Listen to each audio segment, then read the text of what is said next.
Is this real? That's what millions of viewers whispered as they watched the 9-second video burning through every corner of the internet. A flight attendant, a sharp slap, a man in a gray suit, eyes stunned, head turning slightly from impact. Then silence. The clip had no caption, just shaky camera footage and the sound of someone gasping off screen. Within an hour, hashtags exploded. Who is he? Slapgate, Sky Nova incident. And then, President Slap. Tell us where you're watching from. Would you have recognized him before the slap? 10 minutes earlier, Noi Bai International Airport. A Sky Nova aircraft had just landed under light drizzle and heavy protocol. First-class passengers were expected to disembark one by one, cameras ready. The French delegation's arrival was being streamed live by 2 major outlets. A man in a tailored gray suit stepped into the jet bridge. No entourage, just a simple carry-on and diplomatic badge tucked inside his coat. That's when the young flight attendant blocked his path. Her eyes scanned him from shoes to collar, unimpressed. "You lost?" she asked, voice flat. He gently shook his head, raising his hand to present identification. She didn't look. Instead, she snapped, "You people always think you can walk into first class like you own it." And then, a loud, stinging slap. Gasps echoed from crew and nearby passengers. Cameras clicked. A French cameraman cursed under his breath. The man didn't say a word. He adjusted his cufflinks, nodded slightly, and walked off the ramp. No one, not even the Prime Minister of Vietnam waiting at the diplomatic gate, realized what had just happened. But 5 minutes later, over $4.7 billion in airline credit would freeze, 87 flights would be grounded, and one airline CEO would be packing a bag. The man they thought they humiliated? He was the president of France, and this was his opening move. The French president didn't travel like other world leaders. No entourage, no fanfare, just a low-profile diplomatic badge and a habit of watching before acting. Laurent Bechet had always believed that power didn't need to shout. It simply arrived. Born in Marseille, raised by a seamstress mother and a quiet schoolteacher father, Bechet grew up watching how systems treated people who didn't look like they belonged. He noticed early that dignity wasn't handed out. It had to be protected. That belief shaped his rise.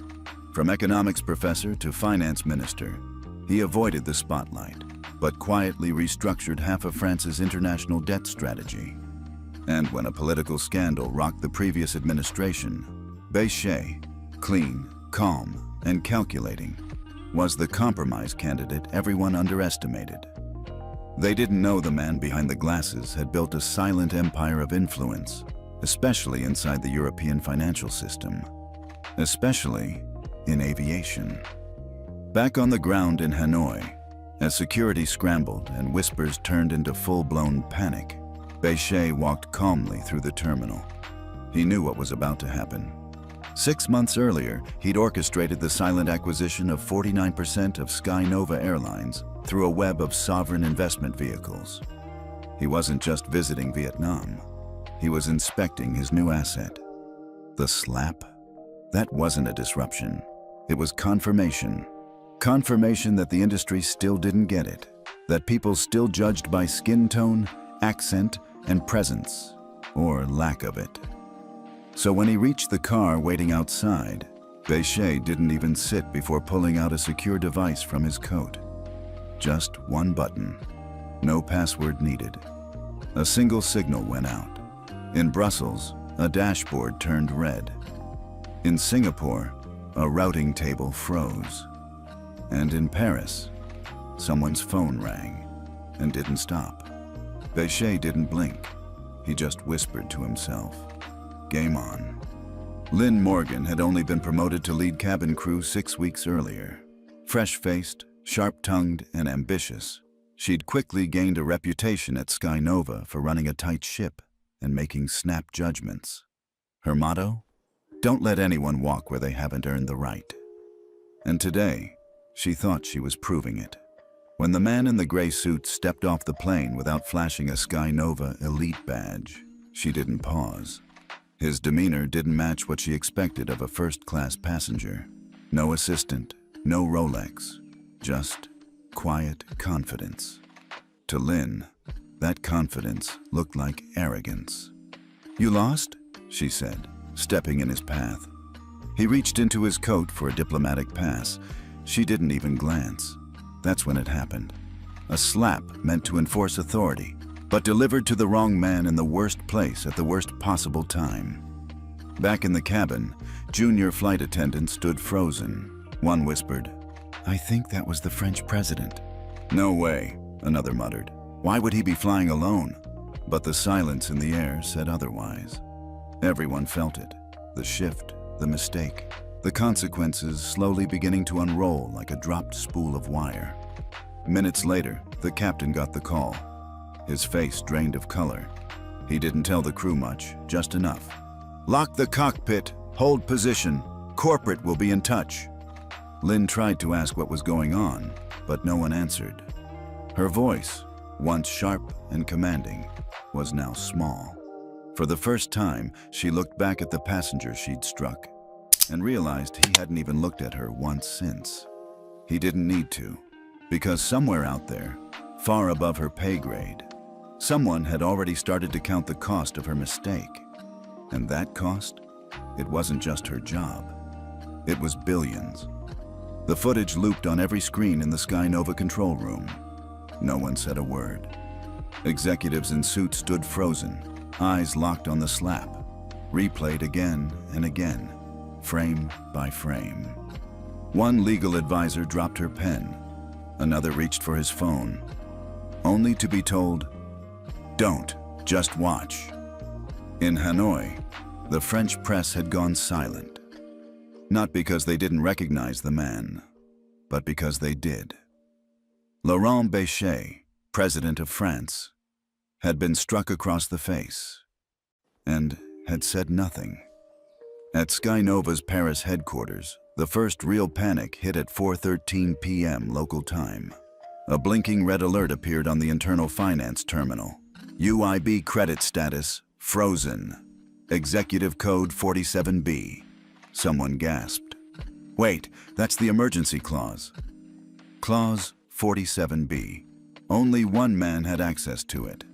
And that man had just been slapped in front of the entire aviation world.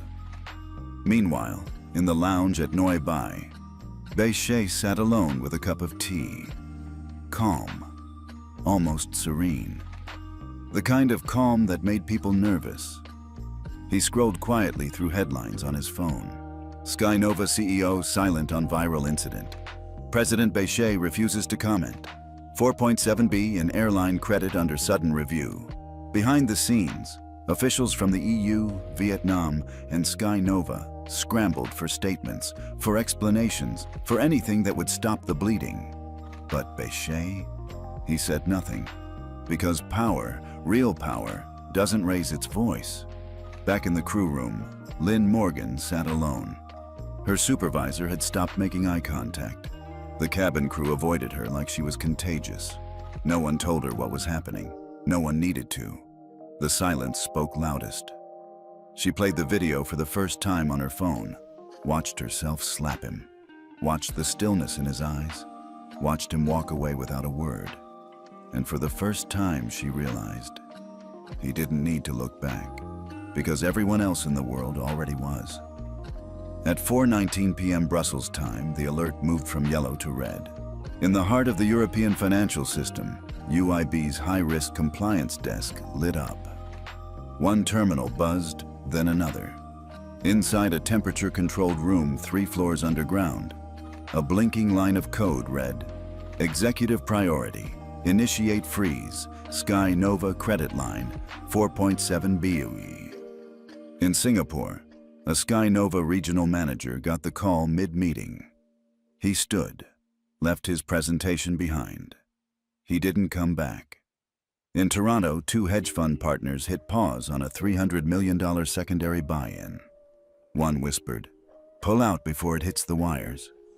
Back in Paris, the CEO of Sky Nova, Francois Duval, was boarding a train to Brussels when he got a direct message. Landline only. Urgent. His assistant's face turned white. "Sir, it's coming from the presidential office. Not ours. Theirs." Duval didn't ask questions. He stepped off the train before it moved. Within 12 minutes, over 87 flights were delayed. Terminals scrambled. Automated check-in systems glitched. The reason? Pending financing review. Of course, no airline executive would say it out loud, but everyone in the room knew the President of France had made a move, and it was working. In a quiet hotel suite in Hanoi, Béchet placed the secure device back into his coat pocket. He didn't smile. He didn't celebrate. He simply looked out the window. "Sometimes," he muttered, "you don't slap back. You just remove the ground beneath them." In the background, breaking news alerts flashed across screens worldwide. French president involved in Sky Nova disruption, 4.7B in aviation credit suspended overnight. Who really controls the skies? And for the first time in years, the world paused, not because someone raised their voice, but because one man didn't have to. By morning, the cracks had become canyons. Sky Nova's stock dropped 11% within the first hour of trading. News anchors across Europe fumbled through breaking headlines. Analysts tried to downplay it. Temporary freeze, minor credit review. But no one was buying it. Because behind the scenes, every funding partner had gone quiet. In Frankfurt, a boardroom full of risk officers from the Bank of Central Europe sat staring at one number, $4.7 billion, frozen, with no release date. One whispered, "Is it retaliation?" Another replied, "It's not retaliation, it's regulation. The old kind. The kind no one sees coming." Francois Duval, Sky Nova's CEO, was no longer giving interviews. He was in emergency meetings, one after another, chasing capital that was evaporating by the hour. His advisors floated excuses. We could blame a cybersecurity glitch, or say it was unrelated to the incident. But Duval knew better. "This isn't about the slap," he said quietly.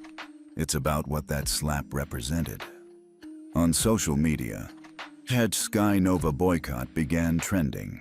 Someone leaked the footage of Lynn Morgan's slap from a second angle. Clearer, slower, colder. Public opinion flipped fast. The internet didn't just call it a mistake anymore. They called it a symbol. At EU headquarters in Brussels, 3 commissioners met behind closed doors. He triggered Clause 47B himself. Yes, as the executive sponsor of the airline fund, he has full authority. And he used it, without a press release. One of them leaned back and sighed. "This is Béchet. He doesn't play public games. He resets the board." At Neuilly, the tarmac was quiet again. The cameras were gone.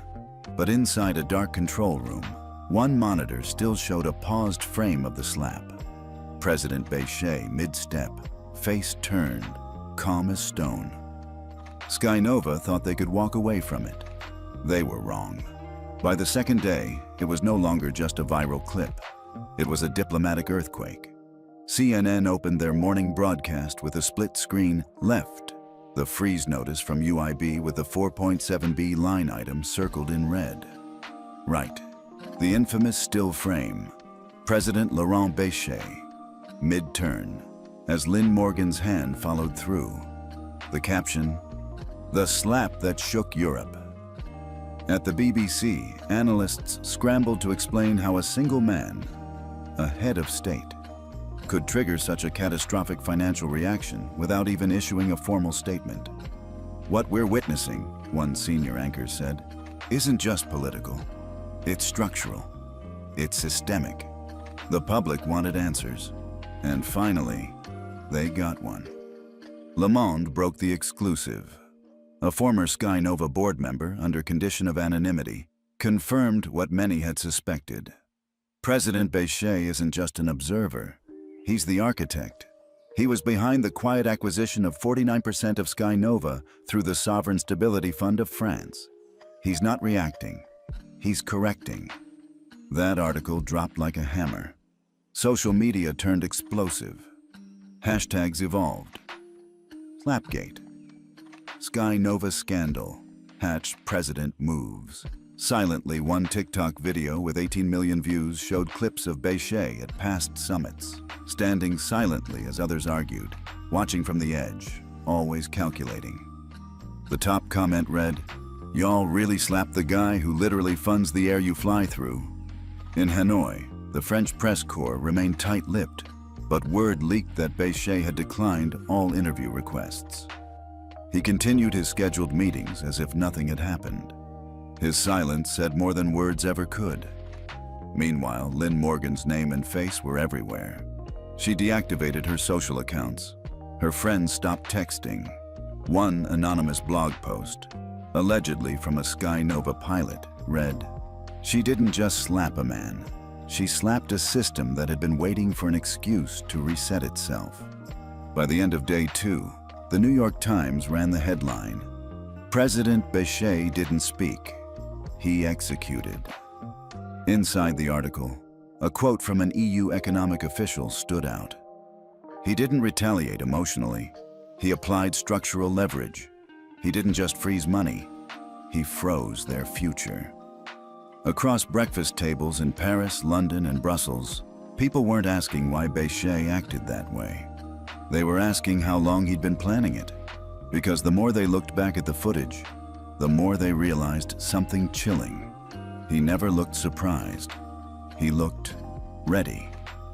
3 days after the slap, an internal memo leaked from the Ministry of Finance in Paris. The document, marked confidentiel, wasn't supposed to see daylight, but once it did, the headlines wrote themselves. Laurent Bechet wasn't just the president of France. He was also the sole executive trustee of a sovereign investment vehicle called Veritas Holdings. And Veritas had a very specific portfolio. 49% equity stake in Sky Nova Airlines preferred credit rights with 6 major aviation lenders, silent controlling interest in the compliance division of UIB. In short, he owned the leash, and Sky Nova had just yanked it.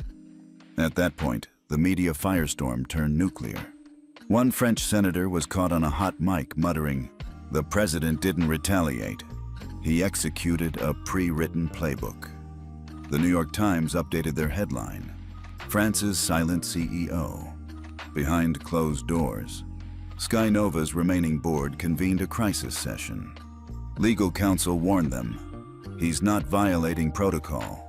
You signed the rights away 2 quarters ago. You gave him the trigger." "How?"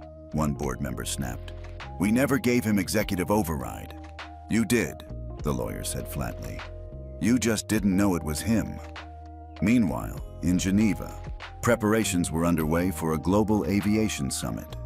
Unconfirmed reports said Bechet had requested the final keynote slot. The topic? Flight justice, rebuilding trust in the skies. No one dared question it. In the halls of Brussels, EU regulators began scrubbing records of past deals, trying to track how long Bechet had been involved, how many decision points he'd influenced quietly behind the curtain. The answer was unsettling. He'd been building leverage for 3 years. Back at Neuilly, the Sky Nova lounge was reopened, but emptier than ever. A new crew had flown in. Lynn Morgan was nowhere to be seen. Some said she was on indefinite leave. Others whispered she'd been invited to join a mandatory compliance program in Paris. But the truth? She was already in Paris, sitting in a plain room inside Veritas HQ, watching her own clip on a loop. No one yelled at her. No one scolded her. They just let her watch. Until she understood.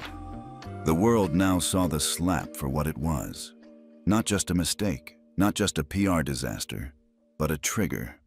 For a man who didn't need to speak to change everything. And Laurent Bechet, he hadn't finished yet. The press expected fire. When the Élysée Palace announced a rare public address from President Bechet, his first since the Sky Nova incident, networks cleared primetime slots. Commentators predicted a cold reprimand, maybe even a legal maneuver, but no one expected what actually happened. The room was packed. Journalists elbowed for position. Cameras clicked. Behind the podium, the presidential seal gleamed under soft light. Bechet stepped up, not with fury, but with calm. Crisp suit. No teleprompter. He began with 4 words. "I will not retaliate." The room froze. "I have no interest in embarrassing a crew member," he continued. "Shame fixes nothing. Structure does." Then he pulled out a white folder and opened it. Inside was the first draft of what would soon be known as the Flight Justice Charter, a new international protocol for passenger dignity, cabin ethics, and corporate transparency. Highlights included mandatory bias training for all flight crews funded by receiving states, independent passenger oversight panels for all EU-subsidized airlines, a universal rating system called the Flight Morality Index, FMI, scored by a combination of passenger reviews, recorded behavior, and internal accountability. And the most striking detail? Sky Nova would be the pilot program, whether they liked it or not. But it didn't stop there. Bechet paused, then said, "There's still one person this nation expects me to punish." The crowd held its breath. On the large screen behind him, a live video began. Lynn Morgan appeared, seated alone in a neutral-toned interview room. She looked different, still sharp but subdued. Her hair was pulled back, her posture straight but humbled. She didn't speak at first. Then she looked up at the camera and said, "I didn't know who he was, but that's not the point, is it?" She took a breath. "I thought I was protecting a standard, but what I did, it exposed one." There was no script, no excuse, just ownership. She paused, eyes steady. "I'm not asking for forgiveness. I'm asking for a chance to rebuild the very thing I broke." Bechet stepped aside. The room remained silent. Then he said, "She will not be fired. She will be the first trainee of the program she inspired." A murmur spread through the press. He finished, "True reform isn't built on removing people. It's built on including those who are ready to change." The speech went viral in less than 10 minutes. Hashtags flooded in. #Flight Justice, #Include2Reform. Bechet didn't blink. One user posted, "He rewrote the rules. With one call, one charter, and no shouting." Another wrote, "Would you have done what he did? Or would you have demanded her job? What about you? Tell us below. Would you give her a second chance? Or is accountability something else entirely?" But Bechet didn't wait for applause. He handed the folder to the EU ambassador, turned from the cameras, and exited through the side door, quiet as ever. Because for him, this wasn't about being seen. It was about being followed. 2 weeks later, Sky Nova was gone. Not collapsed, rebranded. In a sleek press event in Geneva, under a soft blue spotlight and no dramatic music, the airline unveiled its new identity. Égalité Air, where dignity takes off. No flashy speeches, no stunt announcements. Just a single statement from the new interim board. "We failed at 35,000 feet. We won't fail again on the ground." Every aircraft would now carry a new decal beside the boarding door. Certified by FMI, Flight Morality Index. That symbol wasn't decorative. It meant something. It meant crews would be retrained under the Bechet framework, led by cultural intelligence advisors. All interactions flagged by AI-assisted cabin logs would be reviewed within 48 hours by an ethics panel. Passengers, regardless of class, could report misconduct through an independent channel monitored by FMI evaluators, not the airline itself. The system was designed not to punish, but to prevent. Inside training centers across Europe, old safety manuals were shredded. A new generation of flight crews began orientation with a phrase printed on page 1. "Your uniform does not determine who belongs here. Your behavior does." And the first person to read those words aloud in class? Lynn Morgan, no longer a chief attendant, no longer trying to prove she belonged. She stood at the back of the room, this time as a student, and a reminder, not of what went wrong, but of what had to change. Outside the training center, a passerby snapped a photo of the new logo being placed on an Égalité jet. They captioned it, "The airline that got slapped, then stood back up." No applause, no PR spin, just quiet reform. Exactly how Bechet wanted it. Geneva had never felt so quiet. Inside the marble-floored conference hall of the International Civil Aviation Summit, representatives from over 40 countries sat in rows, neatly pressed suits, tightly clasped briefcases, eyes fixed forward. Everyone had come expecting turbulence, but what they got was clarity. Laurent Bechet stood at the podium in a dark gray suit. No notes, no entourage, no dramatics. He looked around the room like a teacher waiting for the class to settle. Then he spoke. Aviation is not just technology. It is humanity in motion. He spoke for exactly 14 minutes. In that time, he didn't mention Lynn Morgan. He didn't mention the slap. He didn't even say the name Sky Nova. What he did was something bigger. He introduced the Flight Justice Index, a global scoring system that would measure an airline's moral performance with the same rigor it measured safety and fuel efficiency. 3 pillars held it up. Respect. How well crew and staff treat passengers across all classes. Responsiveness. How transparently airlines handle reports of misconduct. Reform. Whether the airline uses incidents to improve, not conceal. Every airline would be scored quarterly. Those who met the benchmark earned FMI certification. Those who didn't would lose access to EU-subsidized credit lines and be flagged in all government contracts. Gasps rippled through the room. This wasn't just a speech. It was a line in the sand. One executive from a U.S. carrier leaned over to a colleague and whispered, "Is he serious?" The reply, "He doesn't bluff. You saw what happened with Sky Nova." When Bechet finished, he didn't stay for a Q&A. He stepped down, nodded to the moderators, and walked straight out the side exit. But the impact stayed. That afternoon, 11 airlines signed preliminary agreements to adopt the index.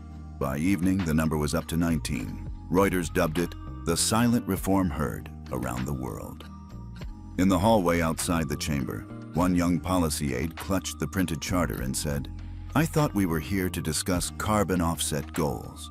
Another replied, "We are, but what good's a clean sky if it's filled with dirty power?" For the first time, aviation wasn't just about where planes flew. It was about how people were treated once they were inside. And thanks to Bechet, the skies had rules again. 1 year later, the footage still played in training rooms, not as punishment, as a beginning. Inside a modern auditorium in Berlin, a TEDx banner hung over the stage. Rows of airline executives, young crew trainees, and regulators filled the seats. On stage stood a familiar figure, shoulders back, voice steady. Lynn Morgan.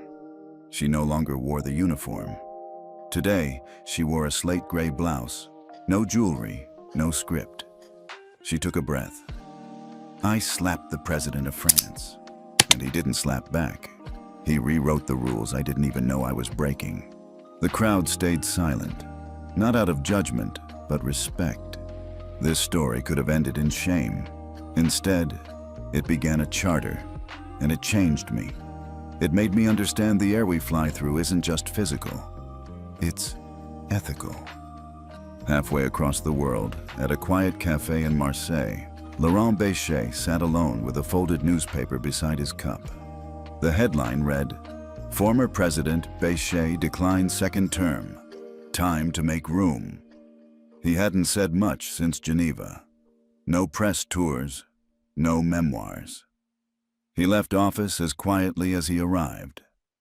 Égalité Air was now the highest-rated airline under the Flight Morality Index, scoring 9.6 out of 10 for 4 consecutive quarters.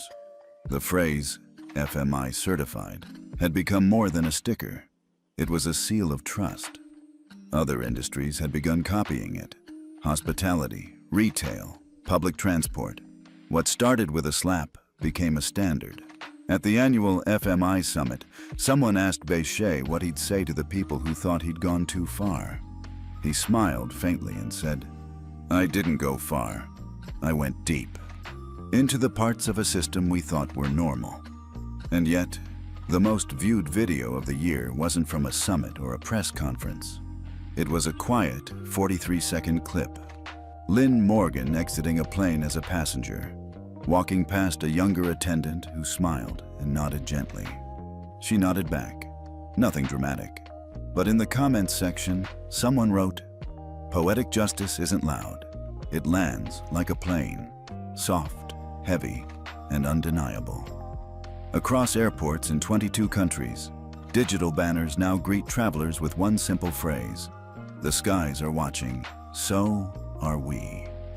And as for the man who once stood still after being slapped, he's rarely seen now. Some say he's helping draft similar frameworks for public education.